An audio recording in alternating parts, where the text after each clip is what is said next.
Bueno, muchas gracias a Habitat por invitarme a dar esta charla. Voy a contarles el panorama de la enfermedad de Alzheimer, cómo está en este momento. Como decía el doctor, el 60% de las demencias es por enfermedad de Alzheimer. O sea, es la demencia más frecuente. Ahora, después de mi charla, les van a dar otra charla sobre otro tipo de demencias. Yo me voy a concentrar principalmente en la enfermedad de Alzheimer. Bueno, hay tres maneras de envejecer. La normal, que es esta, la curva de envejecimiento normal, una curva de crecimiento, y luego hay un declinamiento, que es normal. Con el envejecimiento hay un declinamiento normal con la edad, se pierde algo de memoria, se pierde algo de motricidad, pero la persona, a pesar de esos declinamientos, es autónomo, es independiente y puede llevar un envejecimiento normal. Hay otra manera de envejecer que la llamamos envejecimiento exitoso. Envejecimiento exitoso es una curva un poco más levantada en la cual la persona declina menos y sobre todo se mantiene muy lúcida durante mucho tiempo. Ejemplo, Germán Arciniegas, 99 años, todavía escribiendo artículos en la prensa y en el periódico, personas muy lúcidas, con mucha edad, centenarios muy lúcidos. Eso es un envejecimiento exitoso, porque normalmente hoy en día el envejecimiento promedio, la esperanza de vida promedio es de los 80 años. Hace 100 años la esperanza de vida promedio era de 48 en Estados Unidos. Hoy en día es 80, 82 años allá. Y hay otra tercera manera de envejecer, que es esta. Es el envejecimiento patológico. Envejecimiento patológico. El envejecimiento patológico corresponde a una enfermedad. Y podríamos decir que la enfermedad de Alzheimer podría ser vista también como una forma patológica de envejecer. Un envejecimiento patológico. Porque se pierde la autonomía, se pierde la independencia a cierta edad comparado con los demás de la misma edad. Entonces es una manera de envejecer patológicamente. Bueno, este es para mostrarles que la gente cree que la enfermedad de Alzheimer y la demencia es normal de la edad. Falso. No es normal de la edad. No es normal que con la edad se pierda memoria, se pierda capacidades intelectuales. Es cierto que la demencia está más relacionada, es más frecuente en las personas de edad, pero no es normal la demencia con la edad. Entonces hay que sacar esa idea de la cabeza. Es decir, no, es que ya tiene 80 años, está bien, ya es normal que haya perdido la memoria, ya es normal que no reconozca a nadie. No, no es normal. Si se pierde la memoria, si se pierde la autonomía y la independencia, eso ya es una patología, eso es una enfermedad. No es normal del envejecimiento de la demencia. Estos adultos mayores han envejecido normalmente, exitosamente, sin mayores pérdidas. ¿Qué es lo que pasa en la enfermedad de Alzheimer? Este es un cerebro de una persona, con enfermedad de Alzheimer. Y este es un cerebro de una persona normal, que murió por otra causa. Este cerebro sano se diferencia de este en que miren, los giros son más gruesos. Este cerebro ha perdido peso. Un cerebro con Alzheimer ha perdido por lo menos 1 libra de peso. Los surcos son más delgados y los giros son más dilatados. Y eso es lo único que uno logra ver mirando el cerebro de una persona que murió con Alzheimer. Un cerebro un poco atrófico, con pérdida de volumen y pérdida de peso.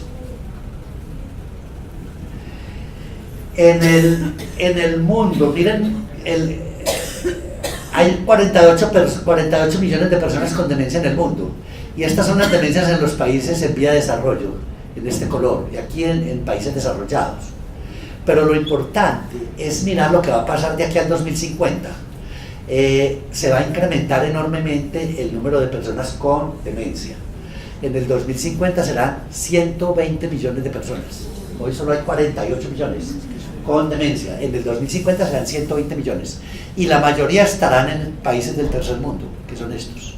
Los países del primer mundo, esta es la curva de la demencia en ellos. Y el costo de la demencia y la enfermedad de Alzheimer es más costosa que el cáncer, que las enfermedades del corazón. Es una de las enfermedades más costosas para la sociedad, teniendo en cuenta los costos de los sistemas de salud y los costos que tiene la familia con un paciente con demencia. Aquí tenemos el costo de la enfermedad de la demencia en el mundo.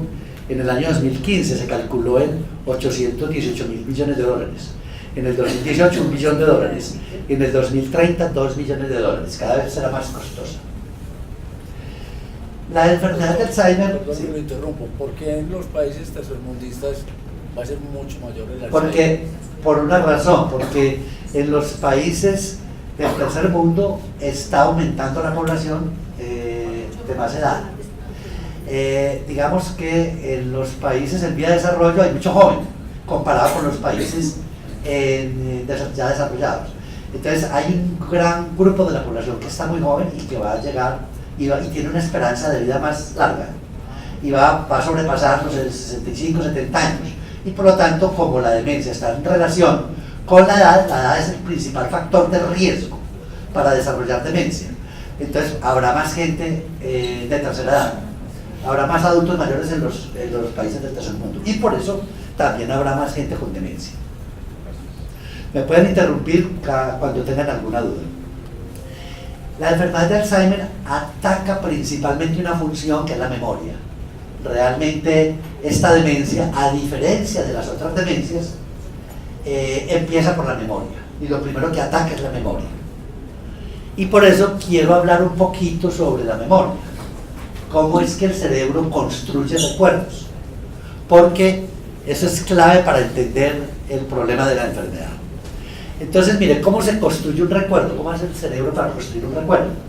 Hay 3 procesos que suceden. Primero, hay que registrar. Primero hay que registrar información en la corteza cerebral. Segundo, no basta con registrar, que yo puedo registrar, pero sin embargo eso no convertirse en una olla de memoria. Después de haber registrado, debo almacenar lo que registré. Y por último, tampoco basta almacenar, porque yo puedo registrar y almacenar, pero si no soy capaz de evocar, de recuperar lo que almacené, entonces no hice nada. Entonces necesito también ser capaz de recuperar. Por ejemplo, en este momento, ustedes están registrando lo que yo estoy diciendo. ¿Cómo lo registran? A través de la audición, a través de la visión. Lo que les muestro, lo que les digo, lo van registrando en la corteza cerebral, en toda la corteza, en el área visual, en el área auditiva, todo el cerebro está registrando. Cuando salgamos de acá y el resto de la tarde, debe empezar un proceso de almacenamiento, y esta noche debe terminar ese proceso de almacenamiento, y mañana ser capaz de contar algo de lo que hablamos acá. Entonces mañana hacer el proceso de evocación. Entonces esas son las 3 cosas que hay que hacer: registrar, almacenar y evocar. Y así se construye un recuerdo. Y entonces hay 3 sistemas en el cerebro, 3 sistemas que los podemos representar acá. Este sistema es el sistema de registro. El sistema de registro es la corteza visual, la corteza auditiva, pues también la corteza olfativa, gustativa, táctil. Todo lo que uno percibe del mundo lo registra en el cerebro en áreas que reciben información de los órganos de los sentidos. Y esas áreas se llaman áreas de registro. Hay un sistema que llamamos sistema de memoria a corto plazo. Un sistema de memoria a corto plazo es un sistema que yo, les doy un ejemplo. Si yo busco en el directorio telefónico el teléfono para pedir un domicilio, entonces yo necesito pedir un domicilio a Cocorico, miro el teléfono de Cocorico, registro por la vía visual en el cerebro y me voy a marcar al teléfono. Entonces activo un circuito de memoria a corto plazo, que es un circuito eléctrico, un circuito de memoria a corto plazo. Voy pensando mentalmente 257 80 24 y 257 80 24 hasta que lo marco, llamo, hago el pedido y olvido el número. Ya terminó, esa memoria estuvo en un circuito de memoria a corto plazo y no me interesa guardarlo en un sistema de memoria a largo plazo. Ahora, si me interesa guardarlo porque mañana, pasado mañana, dentro de un mes voy a hacer el pedido al mismo lugar y no quiero consultar el directorio, pues entonces hago un esfuerzo y lo paso al sistema de memoria a largo plazo, que sería este. El sistema de memoria a largo plazo es un tercer sistema. Entonces tenemos un sistema de registro, un sistema de memoria a corto plazo y uno de largo plazo. Y esos son tres sistemas con los cuales funciona el cerebro. Y bueno, entonces hay también varias memorias. Hay una memoria que la llamamos memoria sensorial. Memoria sensorial es una memoria inmediata, como por ejemplo la memoria visual icónica y la memoria auditiva ecoica. Voy a dar un ejemplo. Cuando uno va a cine, cuando usted va al cine y está mirando la pantalla, usted ve movimiento en la pantalla, pero en la pantalla jamás hay movimiento. En la pantalla lo que hay son imágenes estáticas que las pasan a una velocidad de más de 16 imágenes por segundo.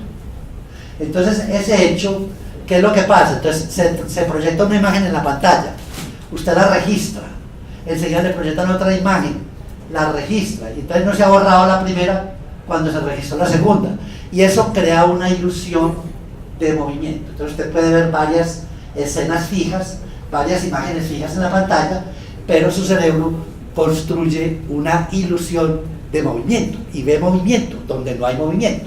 Entonces eso se logra gracias a ese truco de utilizar la memoria inmediata, la memoria icónica visual.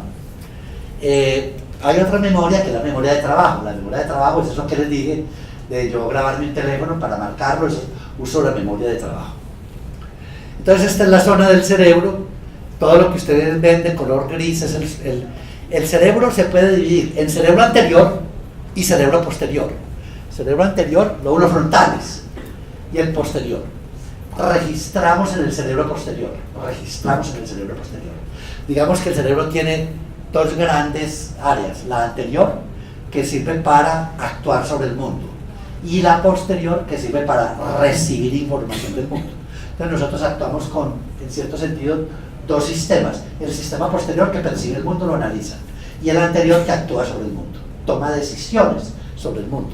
Entonces todo el registro se hace en esta zona posterior, y esa zona donde se registra es también donde se almacena a largo plazo. Hay una cosa muy importante sobre la memoria que también quiero recalcar acá.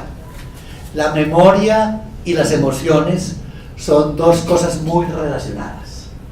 Y aquí esto que ven de color rosado, fucsia, esta zona fucsia es el sistema límbico. Y el sistema límbico tiene que ver con la memoria y con los afectos, con las emociones. Está en el interior del cerebro. Esta es el área fundamental de la memoria, el hipocampo. Y todo esto otro es el sistema límbico. Entonces está íntimamente relacionado el sistema límbico con la memoria. ¿Por qué eso? Porque cuando nosotros registramos una experiencia de la vida, normalmente las experiencias las registramos en doble formato: formato semántico y formato emocional. Por ejemplo, a mí me presentan una persona, me dicen, esa persona me dice el nombre, su apellido, entonces yo registro el nombre, quién es esa persona, qué hace, dónde vive, qué trabaja, cuál es su profesión, y al mismo tiempo, entonces eso es como conocimiento semántico sobre esa persona, es la información semántica que he recibido de esa persona. Pero esa persona me puede caer bien o me puede caer mal, y entonces registro, además de la información semántica, una información emocional, es decir, qué impresión me dio esa persona, me gustó, no me gustó. Y entonces hay dos maneras de registrar la información.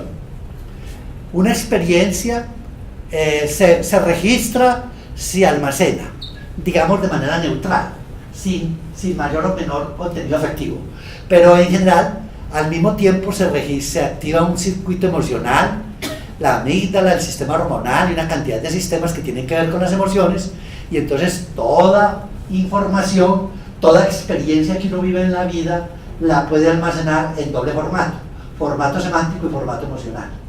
Y uno puede después evocar o recordar esa experiencia a partir del formato emocional o a partir del formato semántico. Entonces, esa es una manera importante de registrar la información. Por eso hay memoria semántica y hay memoria emocional.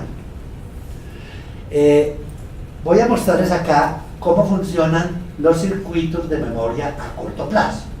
Cuando usted registra una información y la va a mantener activa en un circuito de memoria a corto plazo, es más o menos así. Aquí tenemos una neurona y aquí hay un circuito de neuronas.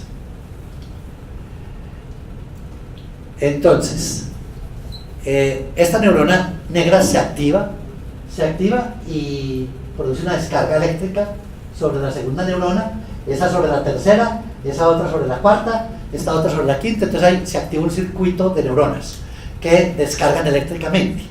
Y ese circuito, mientras esté activo, yo tengo una información que acabo de registrar en sistema de memoria a corto plazo. Eso es un circuito electroquímico, porque funciona con sustancias químicas dentro de la comunicación que hay entre una neurona y otra. Entonces esta es la base fundamental de la memoria a corto plazo. La memoria a corto plazo es un sistema electroquímico. En cambio, hay otro sistema, el sistema de memoria a largo plazo, funciona de otra manera. Aquí, miren esto es el hipocampo, la estructura que les mostré ahora, que es muy importante para la memoria. Hay una región que se llama CA1 en el hipocampo, y ahí hay unas neuronas muy especializadas. Esas neuronas tienen un fenómeno que se llama fenómeno de potenciación a largo plazo. No voy a explicar mucho de qué se trata eso, simplemente quiero que me entiendan la idea. Esas neuronas tienen esa capacidad de hacer un procesamiento de potenciación. ¿En qué consiste? Que estas dos neuronas que están conectadas una con otra, aquí hay un contacto entre dos neuronas, y esas neuronas son sometidas a un procesamiento que termina modificando la estructura. En vez de quedar una neurona con un contacto, queda con dos contactos. Es decir, que el sistema de memoria a largo plazo usa una modificación estructural de un contacto entre dos neuronas que se convierte en un contacto doble. Es decir, donde había un contacto, termina en doble contacto. Es decir, que hay una modificación estructural del sistema nervioso. Y eso uno lo puede ver con el microscopio electrónico. Esto no es visible a simple vista, solo se puede ver con microscopio electrónico. Aquí tenemos entonces un contacto entre dos neuronas único antes del fenómeno de potenciación, y después de que hizo el almacenamiento quedó así, doble contacto. Y eso es la base de la memoria a largo plazo, que es para el resto de la vida, porque se supone que las huellas de memoria a largo plazo duran toda la vida. Entonces, otra cosa que es demasiado importante para entender lo que les voy a decir sobre la enfermedad de Alzheimer es la relación entre memoria y sueño. Memoria y sueño. Miren, nosotros nos gastamos una tercera parte de la vida que vivimos durmiendo, y una tercera parte de la vida que dormimos soñando. Y eso no es por perder tiempo. Es decir, algo muy importante tiene el dormir y el soñar, que la naturaleza ha desarrollado esas dos funciones, y tenemos que hacerlo todos los días. Durante el sueño hay dos estados. Un estado que se llama sueño no REM. REM significa movimientos oculares rápidos. Cuando uno sueña, que tiene sueños, tiene actividad onírica, está soñando cosas, los ojos se empiezan a mover. Y uno puede saber que una persona está soñando, porque si uno le abre los ojos se están moviendo. Hay un titiriteo de los ojos que indica que está soñando en ese momento. Cuando no hay movimientos de los ojos, pues eso es lo que llamamos sueño no REM, o sea, no hay movimientos de los ojos. Entonces ahí no hay actividad onírica. Este sueño no REM es el 75% y predomina en la primera mitad de la noche. Y este sueño REM es el 25% y predomina en la segunda mitad de la noche. Entonces, es muy importante entender esto, porque ahora les voy a explicar de qué depende, que del sueño depende construir huellas de memoria. Entonces, miren acá, el sueño no REM tiene varias fases. fase 1, 2, 3, 4. Y el sueño REM tiene una última fase, el 25% del ciclo. Nosotros en la noche tenemos más o menos 4 a 5 ciclos de sueño. Esto es un ciclo que dura hora y media. Es decir, usted se acuesta, se duerme, en hora y media hace este ciclo. Y pues sueño no REM y luego un sueñito, una actividad onírica y luego vuelve y empieza este ciclo. Y eso se repite 4 veces en la noche y se cree que durante el sueño no REM ocurre la reparación física del cuerpo y durante el sueño REM ocurre la reparación mental, la reparación psíquica del individuo. El sueño REM y la actividad onírica sirven para consolidar huellas de memoria. Es decir, lo que ustedes están registrando en este momento debe activar unos circuitos en el cerebro de memoria a corto plazo que deben mantenerse activos durante el resto de la tarde.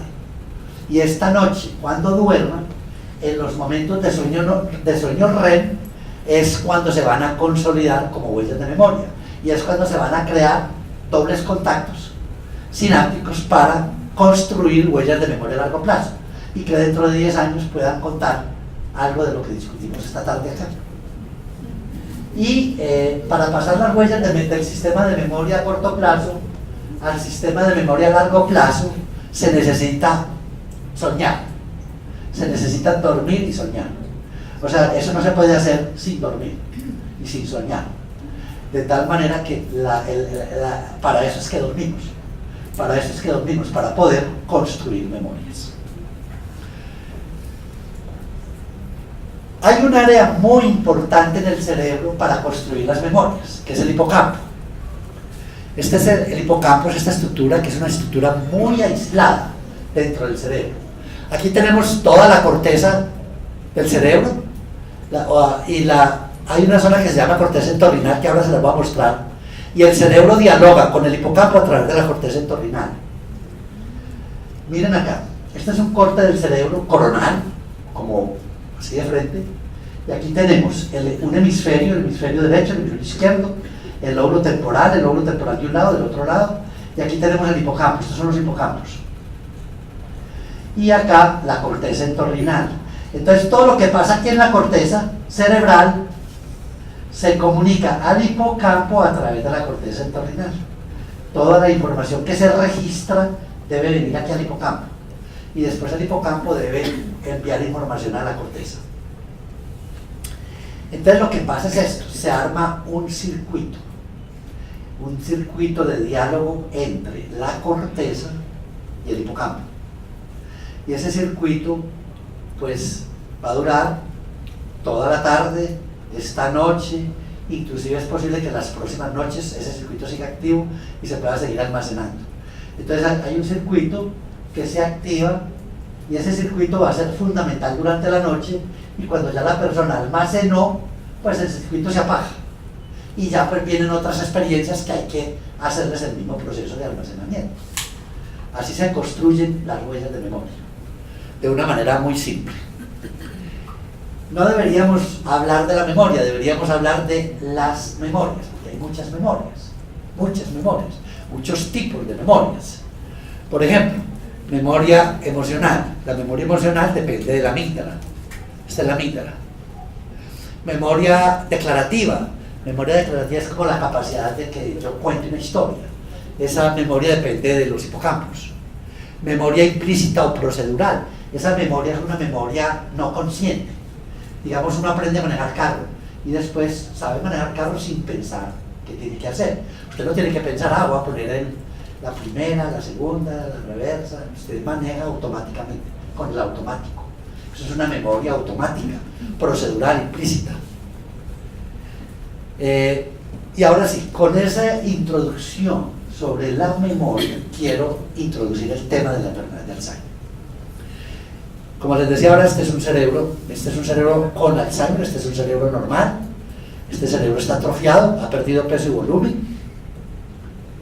Aquí un cerebro con enfermedad de Alzheimer ya muy atrofiado, con mucha pérdida de peso, y si uno toma un pedacito de corteza cerebral y la mira al microscopio, lo que va a ver es esta basura, amiloide, es como un almidón, una basura proteica que se llama proteína amiloide. Esa basura se forma en placas, mata las neuronas y la muerte de las neuronas forma otra basura que se llama neuritas o proteína tau.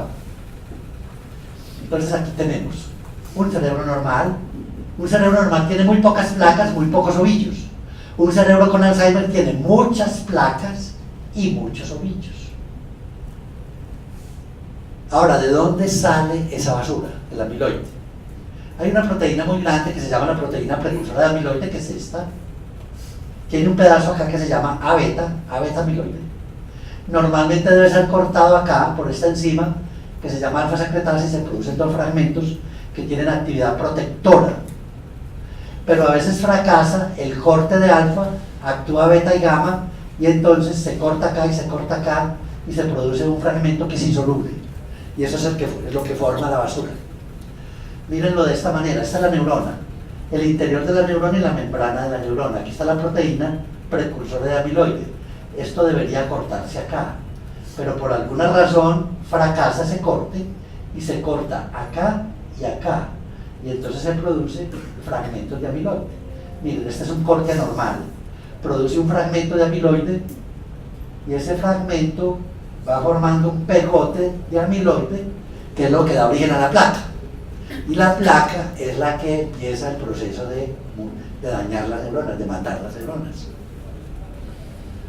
Y fuera de eso, esa basura amiloide produce otro daño, y es este. En una neurona hay axones. El axón es como la parte larga de la neurona que le sirve para comunicarse con otras neuronas.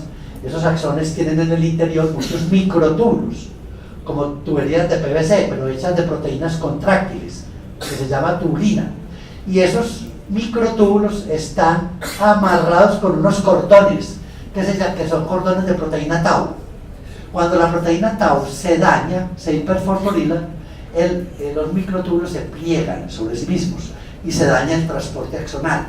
Por el interior de los microtúbulos es que se transporta los neurotransmisores que se utilizan para el circuito de memoria a corto plazo. Entonces se daña la neurona, se daña y se forma un ovillo. Esta es una neurona que ha degenerado. Este es el axón que ha degenerado y se convirtió en un ovillo. Entonces, la enfermedad de Alzheimer se puede resumir de esta manera. Es una enfermedad que destruye el cerebro por culpa de dos basuras: el amiloide, que es este, y los ovillos neurofibrilares, que son estos. Y esas son las dos basuras, son dos basuras proteicas que destruyen el cerebro en varios años. Aquí está resumido: placa neurítica. En el interior, en el corazón de la placa, está la amiloide, la primer basura, y en la periferia todo esto negrito son los ovillos, la segunda basura, amiloide. Entonces esas dos basuras son los enemigos que destruyen el cerebro de la enfermedad, en la enfermedad del Alzheimer. ¿Cómo es el proceso? Aparece la placa produce inflamación, la inflamación activa un proceso de hiperfosforilación de la proteína tau, que es la que hace de cordón, se daña tau, se muere la neurona, se forman los ovillos, y la suma de placas más ovillos destruyen el cerebro, lo atrofian, matan las neuronas y producen la demencia. Este es un ejemplo de una neurona normal. Mire, una neurona normal tiene dendritas y axones y tiene muchas conexiones, pero a medida que va avanzando la enfermedad, esta neurona va perdiendo sus conexiones y termina, mire, desnuda de conexiones, y al final se convierte en un ovillo. Ese es el proceso de muerte neuronal de esa neurona y de todas sus conexiones. La enfermedad de Alzheimer tiene tres grandes etapas. Voy a empezar por la última. La última es la demencia. La demencia. Es decir, ¿qué es demencia? Es un estado en el cual la persona ha perdido mucha memoria y muchas capacidades cognitivas en un grado tal que ha perdido la autonomía y la independencia y requiere de un cuidador. Eso es lo que define demencia. Y esa etapa puede durar más o menos 10 años. La demencia por enfermedad de Alzheimer puede durar 10 años y es un estado en el cual el cerebro ya está muy destruido. Pero nadie se acuesta bien y amanece demente. La demencia es algo que va apareciendo gradualmente. Y hay un estado que precede a la demencia, que se llama deterioro cognitivo leve. Deterioro cognitivo leve o un síndrome amnésico, también se llama Alzheimer prodrómico. Es decir, es un estado en el cual puede durar 5 años, 2 a 5 años, en el cual la persona tiene solamente problemas de memoria, pero es autónomo, es independiente, puede salir solo, puede usar su dinero, no lo tienen que vigilar, no lo tienen que supervisar, es autónomo en su vida, puede incluso trabajar, pero tiene problemas de memoria. Eso se llama deterioro cognitivo leve. Y, más interesante aún, hay otro estado que precede al deterioro cognitivo leve. Es este, se llama Alzheimer preclínico. Preclínico o Alzheimer asintomático. ¿Qué es ese estado? Es un estado en el cual usted no se queja de nada. La persona no se queja de nada, no tiene demencia, no tiene problemas de memoria, no tiene ningún síntoma, es una persona normal. Y sin embargo, en su cerebro ya se inició el proceso de depósitos de basura que van a destruir el cerebro, que lo están destruyendo silenciosamente. Y este estadio puede durar 25 años. Y no es fácil que lo identifiquen. Detectarlo. Yo puedo tener eso hace rato. Sí, muchos podemos tener eso hace rato y sin saberlo. Entonces, pero ahora les voy a contar cómo lo podemos identificar. Ahora les voy a contar cómo lo podemos identificar. Bueno, entonces, tres estados. Alzheimer asintomático, el que más dura, 25, 30 años. Deterioro cognitivo leve, que aquí es cuando empiezan los síntomas de la enfermedad. Y luego la demencia. Esas son las 3 etapas claves de la enfermedad de Alzheimer. Y pues por supuesto, miren, este es un cerebro normal y este es un cerebro con Alzheimer, completamente destruido. En este estado, el cerebro está hecho polvo, está destruido, prácticamente. Aquí tiene mucho daño, pero no tanto como acá. Y aquí apenas está empezando a dañarse. Y eso es importante para el tema de cuándo debemos tratar, el tema de cuándo se debe tratar. Miren acá, estos son los hipocampos, no más miren los hipocampos, que es por donde empieza la enfermedad del Alzheimer. Aquí tenemos 2 hipocampos normales, aquí medianamente destruidos y aquí completamente destruidos. Normales, medianamente destruidos, totalmente destruidos por enfermedad de Alzheimer. A medida que va avanzando la enfermedad, la cosa es más grave. Entonces no es lo mismo tratar acá, que ya está esto destruido, ya no hay hipocampos, hay 2 huecos, que tratar acá donde hay algo de hipocampos, o que tratar acá donde todavía están normales los hipocampos. Entonces nosotros utilizamos medidas del hipocampo para estudiar la enfermedad. Por ejemplo, este es un examen de resonancia magnética, una resonancia magnética del cerebro, y uno puede medir cuánto mide el hipocampo. Entonces uno puede medir los 2 hipocampos. Y a medida que va avanzando la enfermedad, se van adelgazando. Los colores rojos son los del hipocampo, se van adelgazando a medida que la enfermedad va avanzando. Y al final prácticamente quedan unos hilitos de hipocampo. Y es cuando la persona ya tiene una demencia avanzada. Pero el volumen del hipocampo se empieza a disminuir 5 años antes de que la persona se queje de problemas de memoria. Haciendo un examen de resonancia magnética, uno podría detectar que una persona que tiene hoy una resonancia con un volumen X del hipocampo y dentro de un año bajó el volumen, pues que ya le está empezando la enfermedad. Podría uno con ese examen sospechar que le está empezando la enfermedad, aunque la persona todavía no se queja de problemas de memoria. Esa es una manera, esto se llama un biomarcador imagenológico. Y con este biomarcador imagenológico podría yo predecir 5 años antes de que empiecen los síntomas. Este es un dibujo de un... Sí. Predecir, pero no tratar. Predecir por ahora. Ahora vamos a hablar de tratamiento, ¿cierto? Mira, este es un dibujo de una persona muy joven, de Yarumán, que vendía chance y le dio enfermedad de Alzheimer genético, que ahora les voy a hablar un poco de eso. Entonces él en bachillerato le gustaba mucho dibujar. Este dibujo lo había hecho cuando estaba en 6º bachillerato. Y le pedimos, bueno, haga ese dibujo otra vez, por copia. Vuélvalo a hacer. porque él tenía deterioro cognitivo leve, se estaba quejando de problemas de memoria. Y miren lo que hizo. Había perdido la habilidad para dibujar. Había perdido ya la habilidad para dibujar. Tiene una apraxia constitucional. La enfermedad de Alzheimer no solamente destruye la memoria, destruye las habilidades prácticas para el dibujo y para hacer cosas, habilidades manuales. Miren, estos eran los dibujos que había hecho en sexto bachillerato. Y miren cómo ya era incapaz de dibujar. Tenía una pérdida grave de la habilidad para el dibujo, apraxia constitucional. Este es otro paciente de estas familias con Alzheimer genético, que consultó a los 38 años con pérdida de memoria. Le pedimos que hiciera este dibujo por copia, ya de por sí el dibujo está mal hecho, ya tiene problemas de apraxia. Pero lo que quiero mostrarles es cómo se va deteriorando el cerebro a medida que va avanzando la edad de ella. Miren, a los 38 años dibujó así.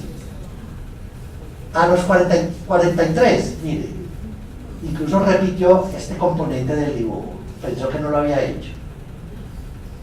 A los 45, miren, ya se empeoró mucho más, está avanzando la enfermedad. A los 50 ha avanzado muchísimo la enfermedad, y a los 51, miren, una rachita. Entonces, a medida que va avanzando la edad, la enfermedad va progresando, cada vez se va perdiendo más y más habilidades, y de esta manera las podemos cuantificar y las podemos medir, la pérdida de habilidades. La enfermedad de Alzheimer tiene dos. Voy a hablarles un poco de la genética de la enfermedad de Alzheimer. En la enfermedad de Alzheimer hay dos tipos de genética: genética simple y genética compleja. ¿Qué es genética simple? Entonces, aquí tenemos unos genes, estos tres genes, que son genes de la proteína precursora de amiloide, de presenilina 1, presenilina 2, que está en el cromosoma 21, en el 14 y en el 1. Cuando estos genes están mutados, tienen un daño, pues se produce un error y produce la enfermedad de Alzheimer. Voy a dar un ejemplo. Si esto se llama mesa, si yo le cambio a la palabra mesa la letra E por la letra I, ¿qué dice? Misa, una cosa completamente distinta. Entonces se trastocó completamente el significado del objeto que yo quería decir. Entonces en la genética pasa lo mismo, se cambia una letra en el código genético y entonces el solo cambio de una letra por otra trastorna todo, y eso es lo que produce el Alzheimer genético. Se empieza a producir beta amiloide, un corte anormal de la proteína precursora de amiloide, y se llena el cerebro de esa basura por culpa de un error genético. Entonces hay tres genes que cuando están mutados producen enfermedad de Alzheimer hereditaria, y ese Alzheimer es muy grave, muy agresivo, y es en jóvenes, y afortunadamente solo el 1% de la población que tiene enfermedad de Alzheimer tiene esa forma genética. La mayoría de la gente que tiene enfermedad de Alzheimer en el mundo no tiene esa forma, sino que tiene esta otra, que es por genética compleja. Genética compleja, ¿qué significa? Que yo no tengo en la familia herencia, no tengo herencia de enfermedad de Alzheimer, para hablar de una forma mendeliana. Pero hay muchos genes, como todos estos genes, que por sí solos ninguno de ellos es capaz de producir la enfermedad, pero una sumatoria de ellos, cierto menú de genes, puede aumentar mi susceptibilidad para desarrollar la enfermedad. Entonces hay muchos genes de susceptibilidad. Estos genes de susceptibilidad, dependiendo del menú que me toque al nacimiento, voy a tener mayor o menor riesgo de desarrollar enfermedad de Alzheimer en la vejez. Entonces esa es la causa del Alzheimer esporádico. Y en cambio el Alzheimer hereditario o genético sí depende de tener o no una mutación en uno de estos tres genes identificados. En el mundo solamente hay unas 500 familias con Alzheimer genético, por genética simple. Y estas 500 familias, 86 de ellas tienen 32 mutaciones diferentes, o sea, errores en el código genético en este gen. Y 392 familias tienen 177 mutaciones en este otro. Y 23 familias tienen 14 mutaciones diferentes en este otro gen. En este grupo de las 392 familias con mutaciones en presenilina, aquí hay una de estas mutaciones, que es la mutación paisa en Antioquia.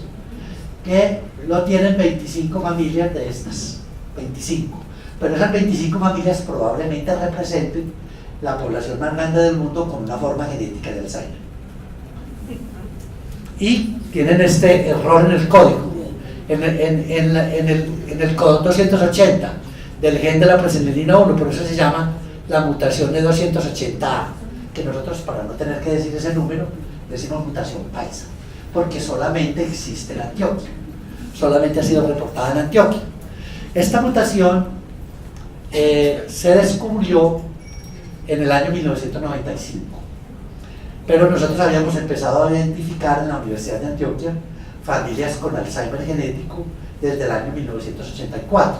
La primera familia se identificó en Belmira, por eso la llamamos Colombia 1, porque fue la primera identificada. Un señor de 47 años que había perdido la memoria, tenía una demencia, ya no podía ordeñar sus vacas, ya no podía trabajar, y pues su padre había tenido lo mismo, su abuelo había tenido lo mismo, varios miembros de la familia habían tenido la misma enfermedad. Hicimos la genealogía y nos dimos cuenta que era una forma hereditaria, pero pues hasta ahí pudimos llegar. Pero luego llega otro señor, el de Yarumal, el que vendía chance, el que no podía dibujar, también que estaba perdiendo la memoria, la capacidad de dibujar, pero que su padre, su abuelo, tíos, tías habían tenido la misma enfermedad. Hicimos la genealogía, una familia muy grande con una forma hereditaria. Y después llega otra de Angostura, esa fue la familia C2, que es de Angostura, luego el de Yarumal. Y así sucesivamente hemos reconstruido 25 genealogías enormes de Antioquia con Alzheimer hereditario. Estas genealogías parece que tienen un tronco común, porque empezamos a identificar que la genealogía de Angostura se unía con la de Yarumal, esta con la de Sabana Larga, y así sucesivamente. Y pudimos identificar un tronco común acá, en 1745. Esto pues investigando en las parroquias, en diferentes archivos, la herencia y demás, encontramos que esta pareja tuvo 3 hijos, y de esta señora vienen estas familias. Este cuadrito C2 no representa un individuo, este cuadrito C2 representa 1500 individuos de la familia de Angostura. Y acá logramos identificar que 13 familias venían de este tronco común, pero estamos convencidos que las otras familias deben ser descendientes de otros hijos que no pudimos identificar en la genealogía. O sea, esto es lo que se llama un efecto fundador. Alguien vino, trajo el gen, probablemente de Europa, trajo el gen malo, lo sembró aquí y se regó por todo el departamento de Antioquia. Estas familias las hemos estudiado durante estos 30 años, y hasta el día de hoy hemos podido estudiar 5.846. Es decir, creemos que hay más de 6.000 individuos en esas 25 familias. Hasta hoy hemos registrado significa examen médico, examen neurológico, examen de memoria, examen neuropsicológico, examen de sangre, y no más. Y esos 5.846 han sido registrados y evaluados, y encontramos que de esos 5.846 heredaron el gen mutado 1.192, o sea, son portadores de la mutación paisa. Afortunadamente estos 4.619 no heredaron el gen malo, por lo tanto no van a desarrollar la enfermedad, pero todos estos o la tienen o la van a tener. ¿Por qué? Porque esto es una mutación 100% penetrante. Eso significa que el que heredó la mutación de todas maneras le da la enfermedad. Entonces es gente que se sabe que con seguridad o están enfermos o con seguridad se van a enfermar en los próximos años. Entonces esta población, solamente hay 35 que no donaron muestra de sangre para poder saber el genotipo. Esta población es demasiado importante para un tema que les voy a hablar ahora, que es la prevención. Estas personas son una población demasiado importante para la prevención. De hecho, hemos hecho unos estudios para evaluar las etapas predemenciales de la enfermedad de Alzheimer. Esta es una publicación que hicimos la revista The Lancet del Reino Unido, donde publicamos esto. Hicimos una evaluación de 1995 al 2010, un análisis de toda la información que teníamos de esa población, incluimos 1.784 sujetos. En esa época había 603 que no sabíamos si eran portadores o no, eso los excluimos de los análisis. Quedaron 1.181, de estos habían 722 sujetos que no tenían la mutación, y sus pruebas de memoria, sus pruebas neuropsicológicas y cognitivas las utilizamos como patrón de comparación, es decir, como lo normal, para comparar con los 459 portadores, de los cuales excluimos 10 que no se habían hecho las pruebas de memoria, quedaron 449. Y estos 449 fueron analizados y se clasificaron en diferentes grupos. O tenían demencia, y descubrimos que el grupo que tenía demencia tenía una duración más o menos de 10 años, y la demencia empieza a los 49.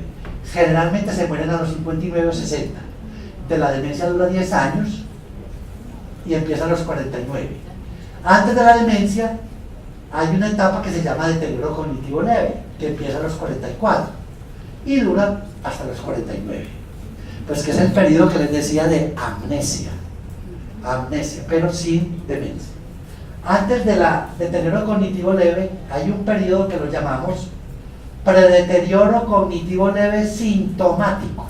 ¿Qué significa eso? Que la persona tiene sutiles quejas de memoria que no tienen impacto, que no son importantes, y que prácticamente es una persona sana. Eso dura más o menos 6 años. Y aquí otro grupo que llamamos predeterioro cognitivo leve asintomático. ¿Eso qué significa? Que la persona no se queja de nada, no tiene ningún problema de memoria, pero en las pruebas de memoria tiene un puntaje 2 estándar por debajo del puntaje que tienen sus familiares no portadores, lo cual indica que está ya con alguna alteración que no alcanza a ser sintomática, pero que en el laboratorio sí se ve la diferencia. Más interesante aún, en el año 2011 tuvimos la oportunidad de llevar 50 personas de estas familias a Estados Unidos para hacerles un estudio de la basura amiloide, que no se podía hacer en Colombia. Entonces, bueno, viajaron de Medellín a Phoenix para un estudio de beta-amiloide. Aquí tenemos un examen de beta-amiloide en una persona de Phoenix, Arizona. Ese es un examen muy sencillo. Se le aplica a la persona un medicamento en la vena. Ese medicamento sube al cerebro por la sangre y se pega del amiloide. Entonces, donde hay amiloide se va a ver de color rojo o de color amarillo. Entonces, miren, esta persona que tiene enfermedad de Alzheimer, de un americano de Phoenix, está lleno de amiloide en todo su cerebro, lleno de amiloide. Y este señor es de Angostura, lleno de amiloide, porque viajó con enfermedad de Alzheimer. Y este también es de Angostura, pero sano, no portador, asintomático, está limpio de amiloide. Este colorcito que se ve acá no es importante porque es una sustancia blanca. Lo que importa es que aquí no se ve ningún color rojo, y aquí en la sustancia gris no se ve ningún color rojo, como acá. Entonces está limpio de amiloide. Y aquí está el resumen de los 50 exámenes, de las 50 personas que viajaron. Aquí arriba, ven ustedes, estos 4 tenían demencia leve, y estos 7 tenían deterioro cognitivo leve, solamente problemas de memoria. Todos llenos de amiloide, Fíjense que todos tienen mucho amiloide. Aquí están los 20 que no portan ni la mutación, es decir, que no heredaron el gen malo, que no les va a dar la enfermedad, todos limpios de amiloide. Y aquí hay 19 asintomáticos portadores.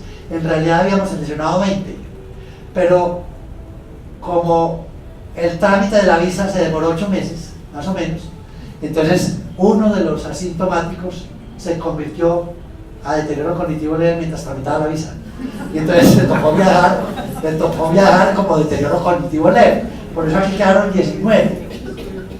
Y miren ustedes, todos los mayores de 28 años llenos de amiloide, pero los menores de 28 limpios. Esto sirvió para sacar una conclusión. El amiloide en las familias de Colombia con Alzheimer genético se empieza a depositar a los 28 años de edad, aunque los primeros síntomas empiezan a los 44, lo cual quiere decir que el amiloide empieza a destruir el cerebro a los 28 y lo tiene casi destruido a los 44, pero ya definitivamente destruido a los 49 cuando empieza la demencia. Si vamos a intervenir en los miembros de estas familias, habría que empezar a trabajar, a intervenir en estos sujetos antes de que empiece a depositarse la basura. Entonces miren acá el resumen de la amiloidosis en esta población. A los 24 años de edad no se ve amiloide en el cerebro. Sin embargo, no quiere decir que no haya. Realmente sabemos que a los 24 ya hay amiloide en el cerebro, pero con ese examen no se logra detectar amiloide. ¿Cómo lo sabemos? Porque se hizo un examen de líquido cefalorraquídeo. Se le saca líquido a la columna y en el líquido de la columna se ven niveles anormales de proteína de amiloide, del amiloide, lo cual indica que la amiloidosis empezó desde los 24, pero que el amiloide que se ha depositado en el cerebro solamente se empieza a ver a los 28. Entonces hoy en día sabemos que el problema empieza a los 24, pero solo se puede detectar en el cerebro visualmente con una imagen a los 28. A los 28 empieza entonces a verse, a los 34 ya se ve muy claramente, a los 44 pues es que ya el cerebro está con mucho daño, y a los 48 es que ya está ardiendo de esa cantidad de basuras depositadas. Esa es la historia de la amiloidosis. Ahora, la otra basura, la tau, la otra basura que se deposita. Solamente el año pasado empezamos a estudiar esa basura, porque en Colombia no se puede hacer el examen, un examen que se llama PET-tau.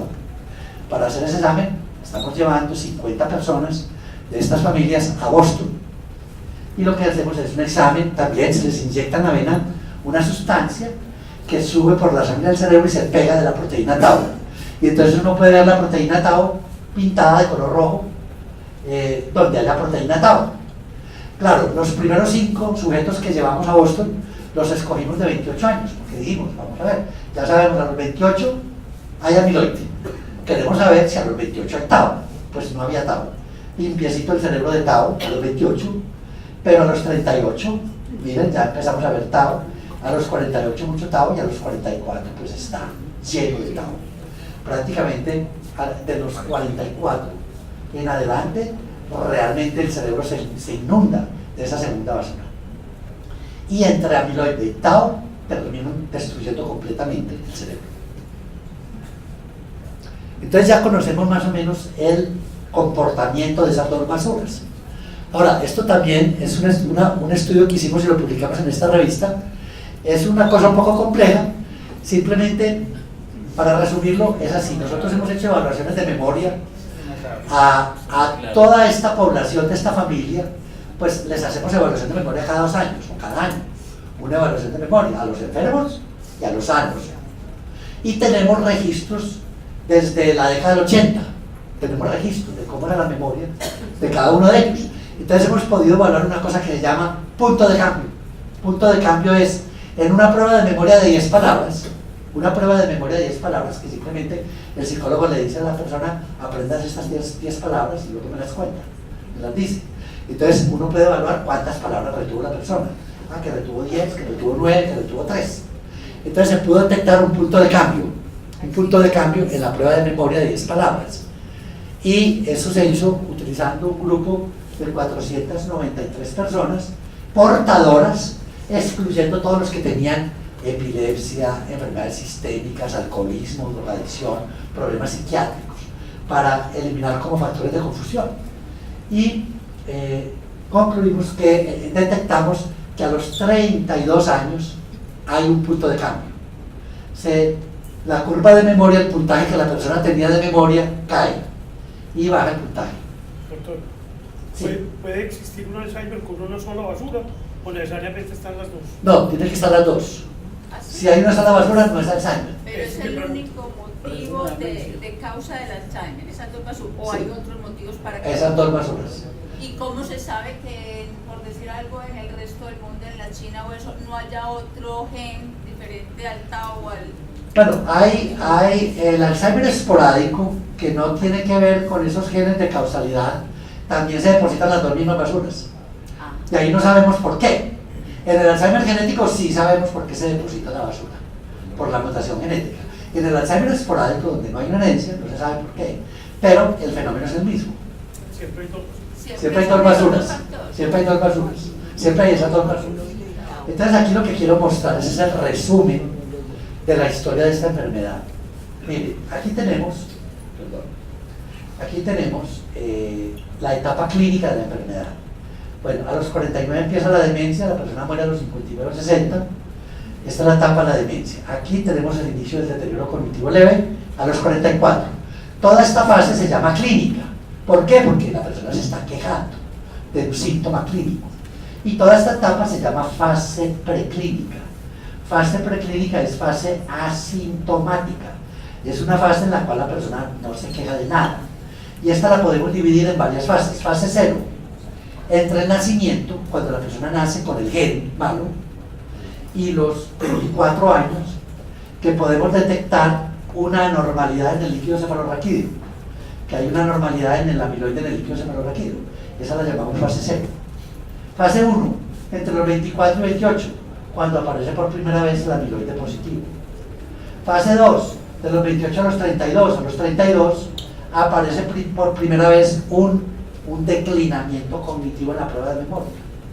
Fase 3, de los 32 a los 38, cuando aparece por primera vez la proteína Tau, que se puede ver en un examen de imagen. Y fase 4, de los 38 a los 44. Entonces estas son diferentes etapas de la fase preclínica. La pregunta que surge entonces es: ¿cuándo debemos tratar? ¿Cuándo deberíamos tratar? ¿Deberíamos tratar acá, o acá, o acá, o acá, o acá, o dónde? Aquí les resumo todos los eventos que se conocen de la enfermedad de Alzheimer. Esta curva representa la amiloidosis. Y lo que quiero señalar con esta curva es que la amiloidosis empieza a depositarse amiloide de una manera muy acelerada y luego la curva se aplana. Es decir, que aquí ya no se está depositando nuevo amiloide, porque se aplanó la curva. Pero miren ustedes que el depósito de amiloide es todo preclínico. Todo sucede en la etapa preclínica. Cuando la persona empieza con quejas de memoria, ya la curva se aplanó. O sea que es un fenómeno totalmente preclínico. No hay nada que ver. Esta es la curva de la disfunción sináptica, también es preclínica. Esta es la curva de la disfunción estructural, es decir, los cambios anatómicos en el cerebro. Se pueden ver desde 5 o 6 años antes de que aparezcan los síntomas.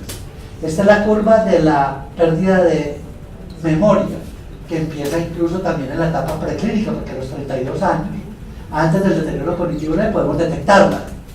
Y prácticamente esto, que es la alteración funcional, que la persona requiere apoyo, ayuda, eso se ve solamente en la demencia. ¿Qué es lo que ha pasado con la investigación de los tratamientos para la enfermedad de Alzheimer? Miren, hasta el día de hoy se han investigado más de 800 medicamentos para curar la enfermedad de Alzheimer. Y se han gastado fortunas de dinero en esos estudios. Y todos han fracasado. ¿Por qué razón? Porque se han probado acá. Se han probado acá, en la etapa de demencia. Es decir, esos medicamentos se han probado en enfermos con demencia. ¿Y qué pasa? ¿Por qué han fracasado? Probablemente muchos de esos medicamentos pueden que sean interesantes, pero han fracasado porque ya el cerebro está destruido. Entonces no hay nada que hacer con un cerebro destruido, ¿cierto? No hay cerebro para trabajar, digámoslo de otra manera. ¿Qué se debe hacer?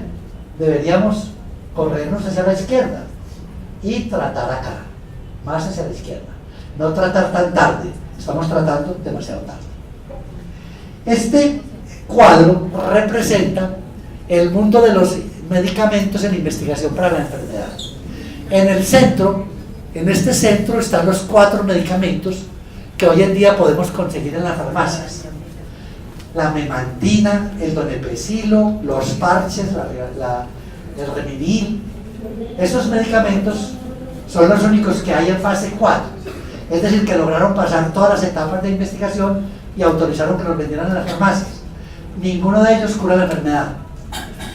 Sirven solamente para medio mejorar algunos síntomas y ninguno modifica la enfermedad.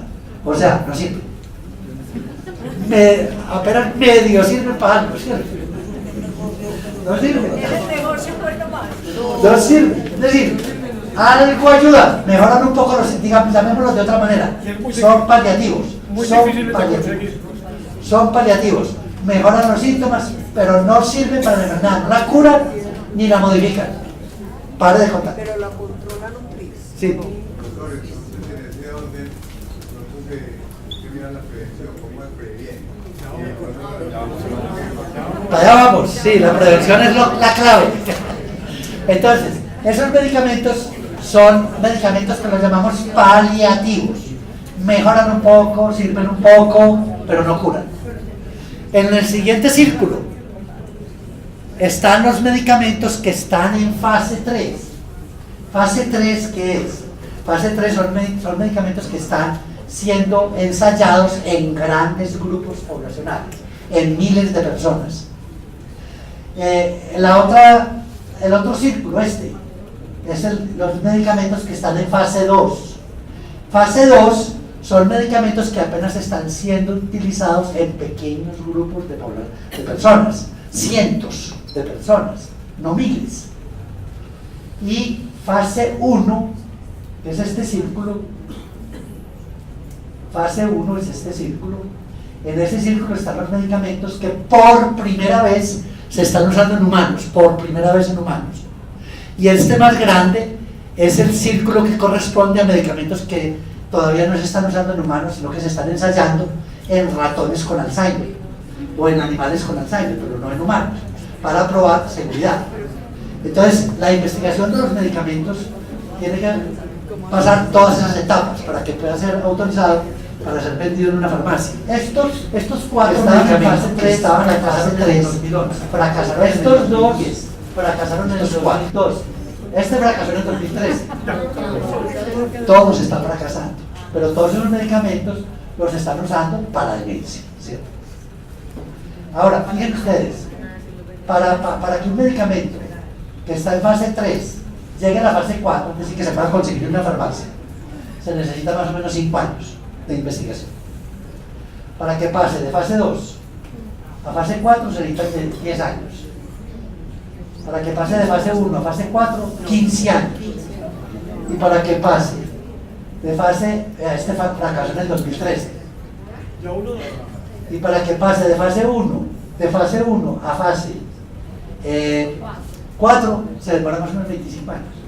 Entonces, con ese panorama, como ustedes pueden ver, la cura de la enfermedad de Alzheimer está muy embolatada. Muy embolatada. Allá vamos. Bueno, entonces, ¿cuál es el reto? El reto es, no debemos seguir gastando tiempo y dinero probando medicamentos acá. No deberíamos gastar más tiempo y dinero probando medicamentos acá, debemos probarlos acá, en gente sana. El tratamiento de la enfermedad de Alzheimer podrá tener éxito si se trata a la gente sana, no la gente enferma. Entonces, lo que hay que proponer es, tratémonos sanos, que tienen la enfermedad. Es decir, la gente que tiene Alzheimer asintomático, que todavía no tiene síntomas.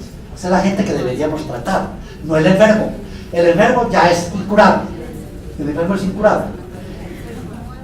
Entonces, eso que ha hecho ha tenido un efecto en dirigir las terapias. Es decir, todas las terapias que les he comentado son terapias paliativas y todas han fracasado para curar. Es concentrar las terapias y las investigaciones en 3 tipos de prevención.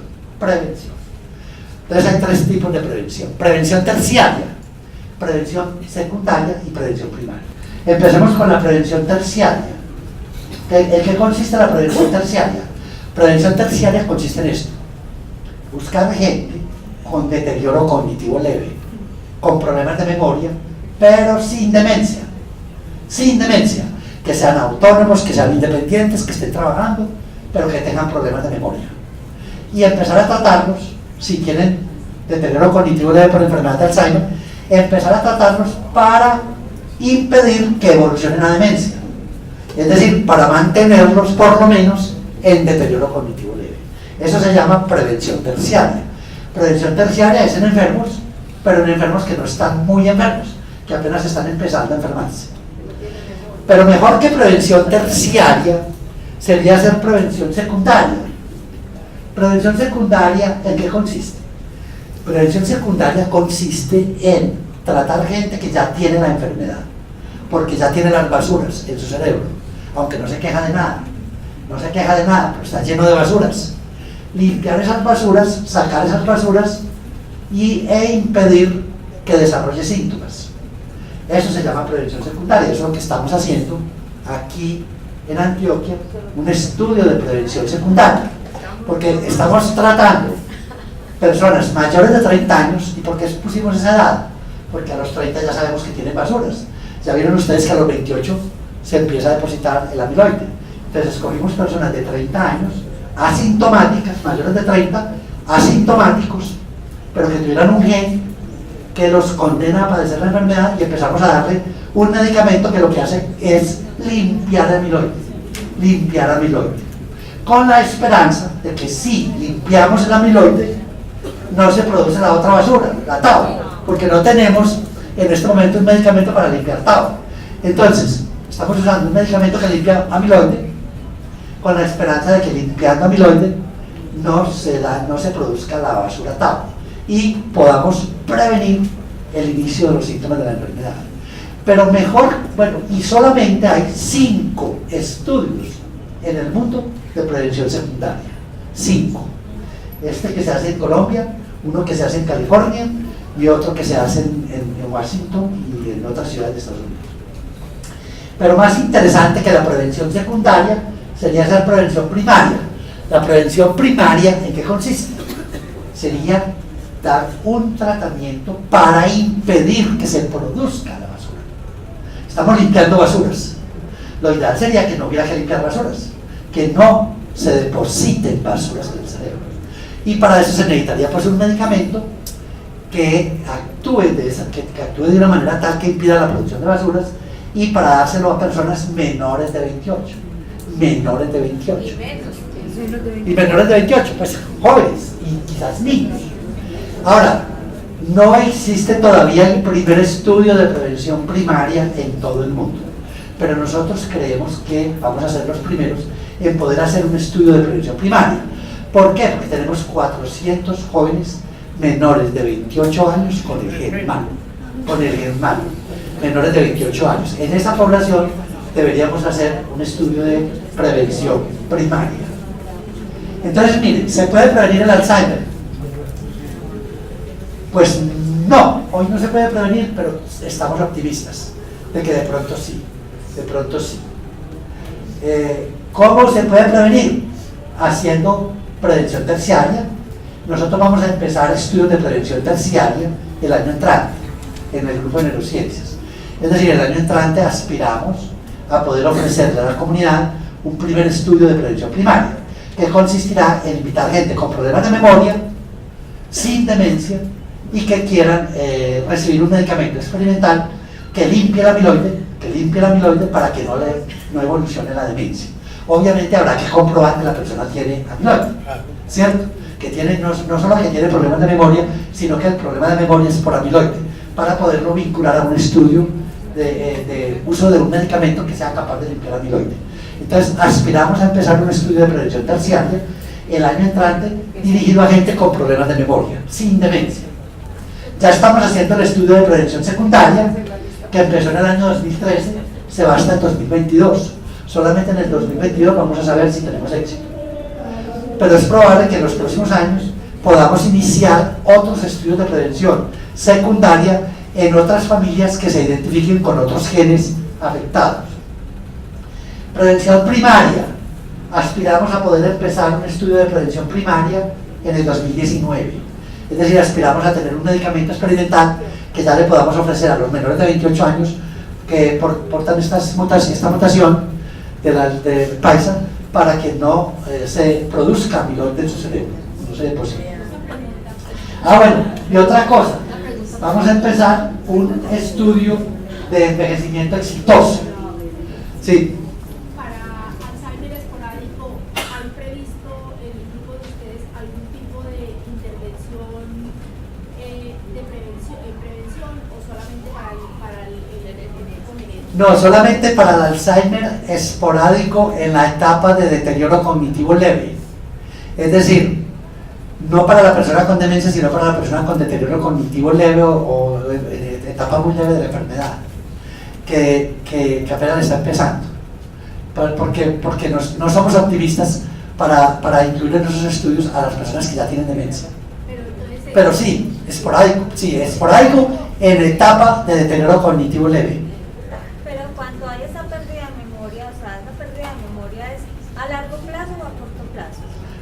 ¿Cómo separamos eso? No, simplemente una persona que tiene problemas de memoria, generalmente es una memoria a corto plazo, generalmente es a corto plazo. Se evalúa, si la persona se queja de problemas de memoria, se evalúa, se analiza y se concluye si la pérdida de memoria es por enfermedad de Alzheimer o no. Y si es por enfermedad de Alzheimer, entraría un estudio de prevención terciaria, así sea esporádico, así no sea genético. Y hay otra cosa muy importante es, queremos hacer un estudio de envejecimiento exitoso. ¿Por qué razón? Los adultos mayores de 95 años, los centenarios, con buena memoria, con envejecimiento exitoso, tienen los secretos para la cura de la enfermedad de Alzheimer. Esos cerebros tienen los secretos. ¿Por qué? Porque esos cerebros ya demostraron que están a prueba de juego. No les dio Alzheimer, envejecimiento exitoso, entonces tienen los secretos. Digamos que deberíamos estudiar esas personas mucho más que incluso las personas con Alzheimer, porque ahí es donde están los secretos. Entonces queremos reunir una población de unos 100 adultos mayores con envejecimiento exitoso que quieran colaborar. Es un poco difícil porque a esa edad uno sano, que lo estén molestando para hacerle chequeos, exámenes, pues no tiene mucha presentación. Pero bueno, si ellos quieren aportar a resolver esta enfermedad, ellos van a aportar demasiado porque tienen los secretos. ¿Y qué queremos hacerles? Examen médico, examen neurológico, examen de memoria, resonancia magnética y una serie de chequeos para buscar cuáles son los secretos del envejecimiento exitoso que después serían aplicables a la población general o a la población con enfermedad de Alzheimer para curar o para prevenir la enfermedad. Aspiramos a iniciar ese estudio en el año 2018. Doctor, las personas que tenemos algún familiar con Alzheimer y no haya reportado a nadie más en la familia, ¿debemos hacernos algún examen preventivo, una resonancia? Eso depende, digamos, y muy buena esa pregunta porque a eso voy. ¿Se puede prevenir el Alzheimer? Todavía no, pero puede que sí, si todos ayudamos, si todos contribuimos.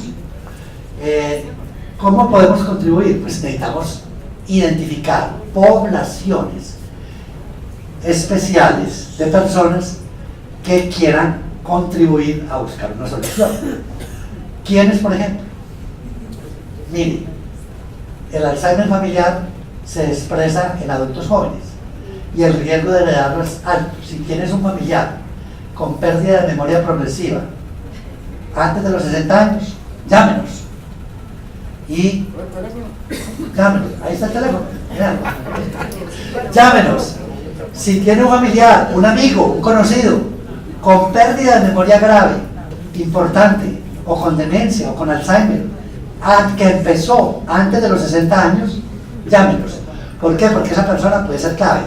Nosotros, ¿qué le hacemos a esa persona? Le hacemos un examen de sangre, un examen de memoria, y de pronto si se detecta un gen malo, vamos a invitar a todos sus familiares sanos a un estudio de prevención.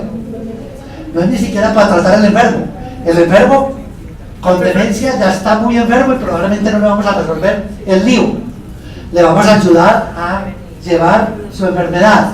Pero lo importante es toda su familia su familia es clave para estudio de prevención. Entonces, primero, las formas genéticas de Alzheimer empiezan antes de los 60 años. Entonces, toda la gente con demencia o pérdida grave de memoria antes de los 60 años es clave para encontrar una solución al problema de la enfermedad de Alzheimer. Y queremos evaluar a esas personas para identificar familias con genes mutados y poder ofrecerles muy pronto terapias preventivas. Entonces, eso es una recomendación. Ahora, familiares o amigos con Alzheimer tardío, que empieza después de los 65 años, pues también es interesante. No es más probable que la forma sea genética cuando es precoz, pero también se sabe que hay familias con Alzheimer tardío que empieza después de los 65, 70 años y hereditario. Esas familias también las debemos estudiar, porque es posible que podamos encontrar la posibilidad de ofrecerles una prevención. Y pues un poco sobre el estudio API Colombia. El estudio API Colombia es un estudio que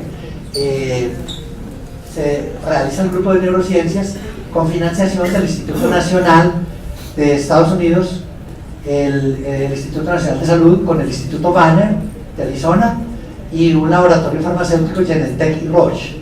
Empezó en el 2013. Lo que hacemos es que invitamos a 300 personas de estas familias de Antioquia, 200 personas con la mutación, 100 personas sin la mutación que no les va a dar la enfermedad. Estas 200 con la mutación, a 100 se les va a dar el medicamento experimental que limpia la amiloide del cerebro, y a otras 100 se les va a dar placebo, se les está dando placebo, y se les hacen chequeos continuos durante 5 años o 7 años para ver si realmente ese medicamento es capaz de prevenir la enfermedad. Bueno, como no pudimos reunir las 300 personas que necesitábamos, solamente reunimos 252, el estudio se va a tener que prolongar 2 años más. En vez de terminar en 2020, va a tener que terminar en 2022, porque el hecho de no haber reunido el número necesario le disminuye el poder estadístico a los análisis. Entonces hay que prolongarlo 2 años más para poder concluir, y probablemente se va a ir hasta el año 2022, siempre y cuando los que están en el estudio no se retiren y aguanten hasta el 2022 recibiendo el tratamiento. Vamos a ver qué pasa. Ese es el estudio que estamos haciendo. Y mientras tanto, ¿qué hacemos? Porque pues, no hay una solución, no la va a haber en los próximos años. Entonces, ¿qué hacemos mientras tanto? Pues bueno, tenemos que seguir con la memantina, con el parchecito, con el doneprazilo, que no resuelve el problema fundamental, solo medio mejora los síntomas. Pero hay otras cosas que podemos hacer, y entonces quiero mostrárselas acá. ¿Cómo cuidar la memoria? Lo primero, ejercicio físico, es lo más importante. El ejercicio físico es clave para mantener una buena memoria. Si queremos conservar la memoria, hagamos ejercicio físico diario. Y no cualquier ejercicio, ejercicio cardio, 40 minutos siquiera al día. Ese ejercicio que hace que el corazón bombea más, envía más sangre al cerebro, el cerebro se irriga más, se oxigena mejor y ayuda a conservar la memoria. Ejercicio físico diario. Esa es la primera clave, la más importante de todo. Miren, restricción calórica, es decir, comer pocos dulces, pocas gaseosas, pocos dulces, pocos postres.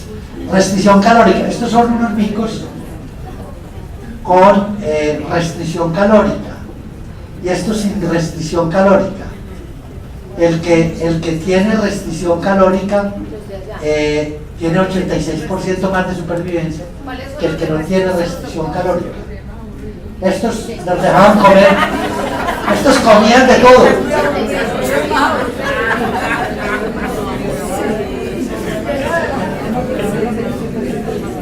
Perdón, restricción calórica, estos son los que tienen restricción calórica, que están con una mayor supervivencia, es decir, comer menos azúcares, da mejor supervivencia y mejora el funcionamiento del cerebro. Dormir bien, hay que dormir bien. ¿Por qué? Porque ya les dijimos, ya comentamos, en la noche, cuando se duerme, es que se construyen nuevas huellas de memoria. Y pues ojalá hacer siesta, pero siesta corta, no siesta larga de toda la tarde. Una siesta de 20 minutos, de media hora, una siesta de media hora, 40 minutos. Me quedó una inquietud. ¿Siempre uno sueña? Sí, siempre sueña. Simplemente que usted no recuerda siempre lo que sueña, pero siempre se sueña. Siempre se sueña. Y generalmente solo se recuerda el último sueño de la noche, el del último ciclo. ¿Y el que no lo recuerda ya tiene problemas? No, no pasa nada, generalmente no se recuerda.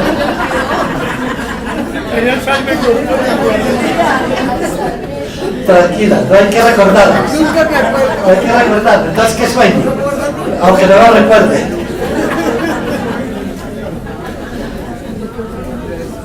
Deberían existir estos aparaticos en todas las universidades, en las fábricas, en los corredores, para que los empleados, los estudiantes se metan ahí y hagan una siesta de 20 minutos o de 30 minutos a las 2 de la tarde. Eso ayudaría mucho. Naps.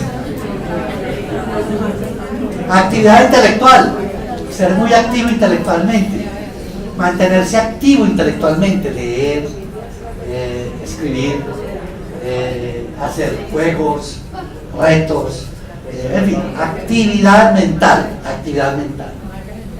Actividad social, no aislarse, no encerrarse, mantenerse activo socialmente, eso es demasiado importante. Actividad emocional, tener a quien querer y quien no quiera, eso es demasiado importante, es otra de las claves para la enfermedad. Bailar mucho y beber poco, ¿cierto? Pero beber un poquito, ¿cierto? Bailar mucho y beber poco, ¿cierto? Sí, un poco, un traguito al día, una copa de vino es saludable para la memoria, para el cerebro, para el cuerpo. O sea que bailar, beber y amar, esa es la clave del asunto. Bailar, beber y amar, pero beber en su justa proporción.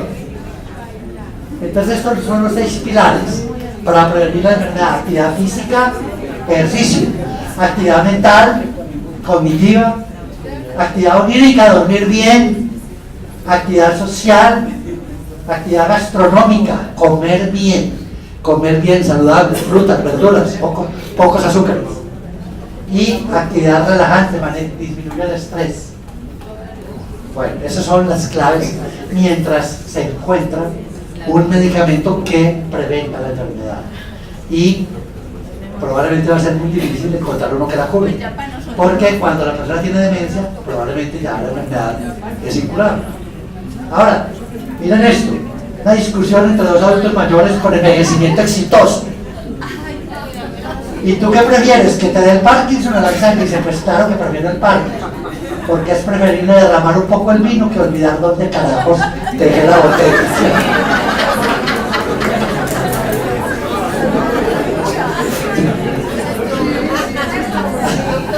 Sí. Una inquietud. Quiere decir que hoy por hoy se escucha el dictamen de la persona, hay gran mayoría de personas que sufren de depresión. Quiere decir que son muy dados a llegar a sufrir más fácilmente. La depresión puede ser un factor que facilite, no es un factor causal, pero sí puede ser un factor que facilite o que aumente el riesgo de sufrir enfermedad neurodegenerativa. Y bueno, y por último, esta diapositiva para decirles que el Grupo de Neurociencias invita a la población a participar en los estudios de prevención y que nos ayuden a entusiasmar a la gente a colaborar en estas investigaciones para ver si algún día podemos tener una solución.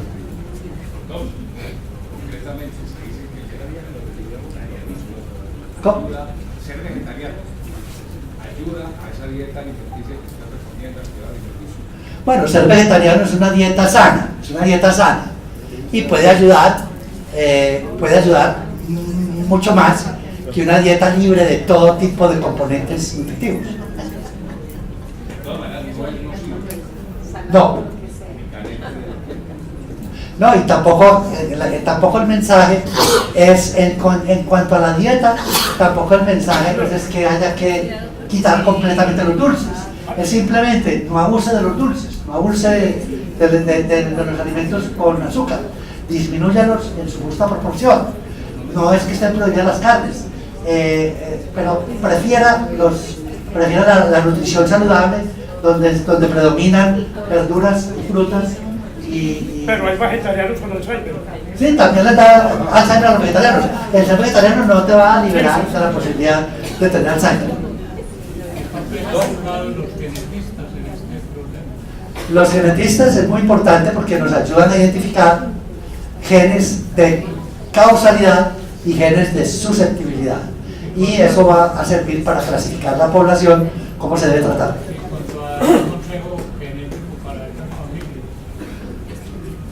Bueno, a ver, digamos que a las familias hay que educarlas en cuanto al significado de esas mutaciones. Porque miren, un gen que produce enfermedad de Alzheimer, a los 44 años de edad o a los 45, incluso ha habido personas que les ha dado a los 60, yo no sé hasta qué punto sea ético decirle a la familia no tenga hijos. Porque si a mí me preguntara, usted quiere... Bueno, usted puede tomar la decisión de ser o no ser, pero si quiere ser, va a ser con enfermedad de Alzheimer a los 50. Yo digo, écheme el mundo, que no me importa la enfermedad de Alzheimer a los 50, yo vivo 50 años, ¿cierto?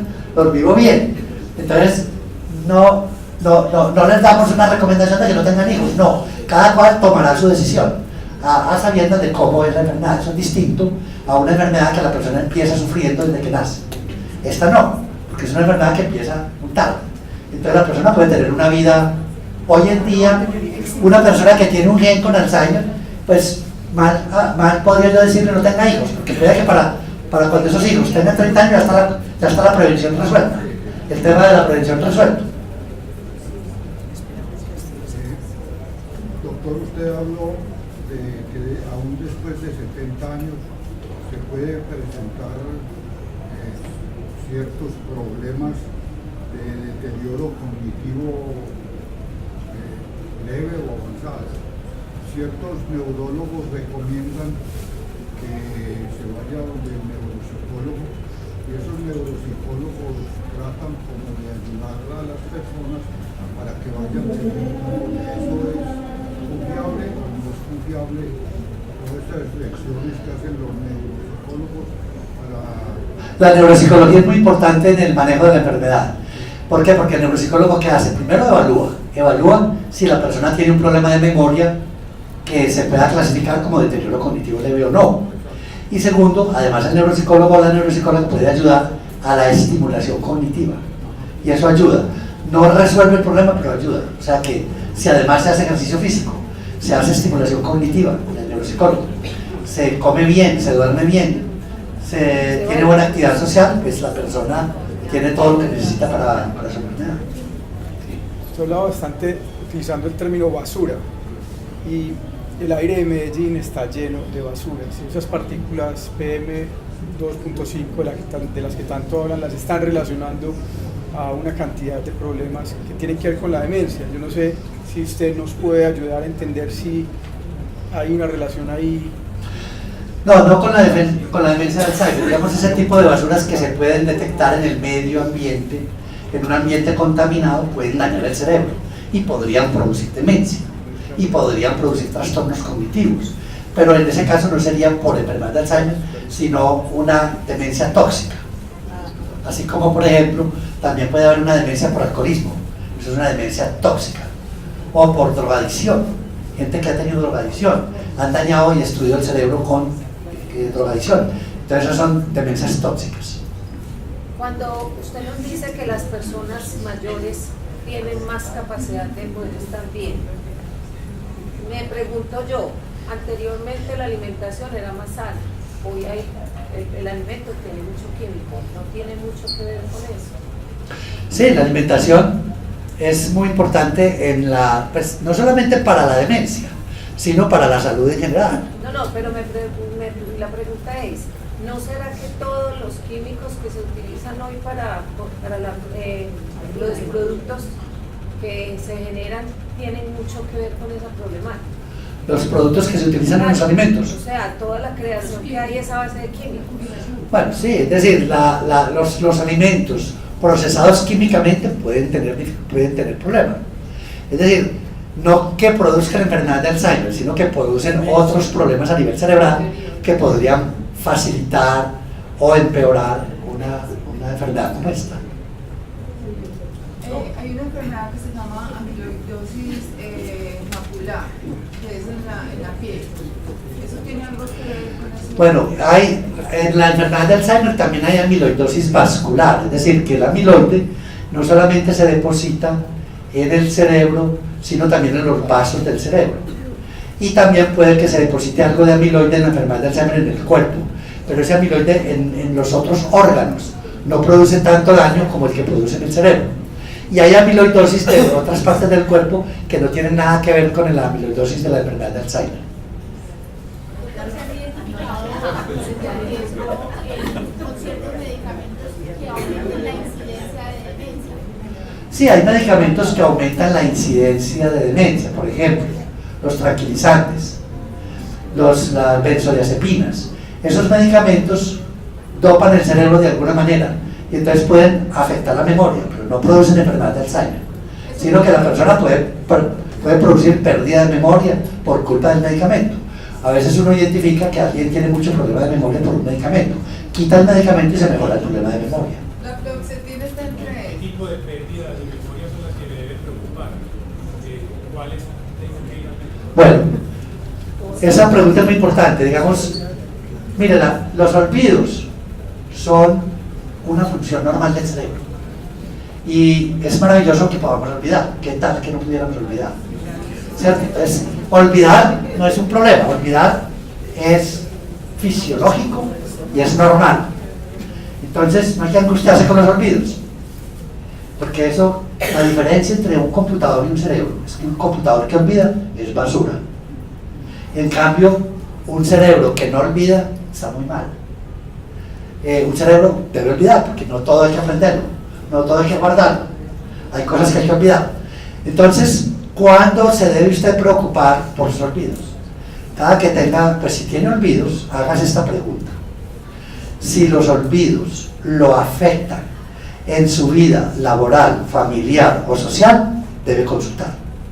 Si no lo afectan en la vida laboral, familiar y social, en ninguna de las tres, no tiene que consultar.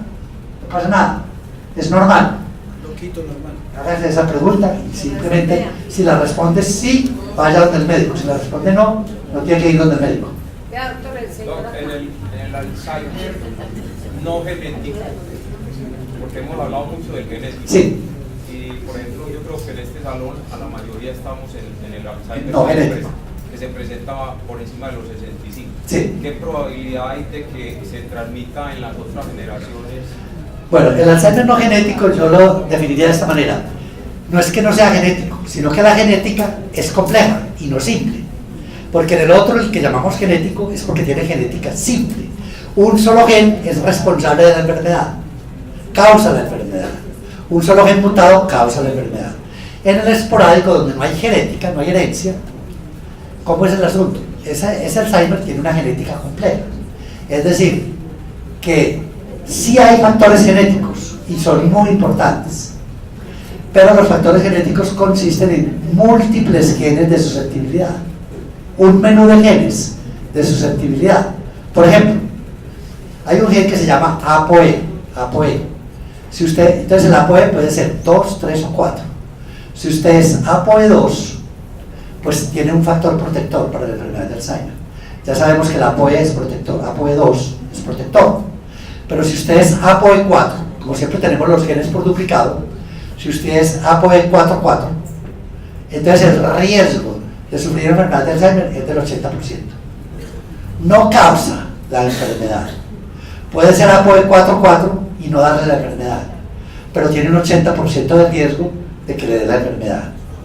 Si ustedes, vamos a coger 3 personas que le dé la enfermedad de Alzheimer, esporádica. El uno es APOE 4.4, el otro es APOE 3.4 y el otro es APOE 2.2. Entonces, al APOE 2.2 le da a los 80 años, porque no tiene ningún APOE 4. Al que tiene APOE 3.4 le da a los 70. Y al otro, y al que es APOE 4.4 le da a los 60. ¿Cierto? A los tales de Alzheimer. Pero al que tiene ese factor de susceptibilidad le da más temprano. Entonces hay factores genéticos de susceptibilidad, no de causalidad. Y así el Alzheimer esporádico tiene un gran componente de factor genético, de genética compleja. Todavía falta mucho por conocer bien esa genética compleja. ¿Qué diferencia hay entre Alzheimer y demencia senil? Demencia senil es lo mismo que la enfermedad de Alzheimer. Simplemente hay dos tipos de Alzheimer: demencia presenil y demencia senil. La demencia senil es la enfermedad de Alzheimer tardío, y la demencia presenil, antes de los 65, es la enfermedad de Alzheimer precoz. Es lo mismo, no hay diferencia. Doctor, ¿qué pasos se debe seguir cuando uno tiene en la familia varios casos de Alzheimer? Cuando tiene varios casos de Alzheimer en la familia, los invito a consultar al grupo de neurociencias para hacerles una genealogía, un análisis a la familia y buscar un gen responsable. Y buscar otro hábito. ¿Alguna otra pregunta? Sí, hay. ¿Qué trato se le debe dar a una persona que tiene Alzheimer de inicio tardío? ¿Cómo debe ser el trato? ¿El qué? Trato. El trato. No, lo primero, entender que tiene una enfermedad, no censurar a la persona por la enfermedad, no hacerle demasiados comentarios sobre sus olvidos, y mucho amor. Eso es lo principal, eso es lo más importante de todo. Mantenerlo activo, mantenerlo socializado, no dejarlo aislado, no impedir que se moleste en reuniones sociales porque no recuerda. Entonces, pues hablar con todo el mundo para que todo el mundo colabore en que la persona se mantenga activa socialmente, físicamente. Doctor Lopera, muchas gracias.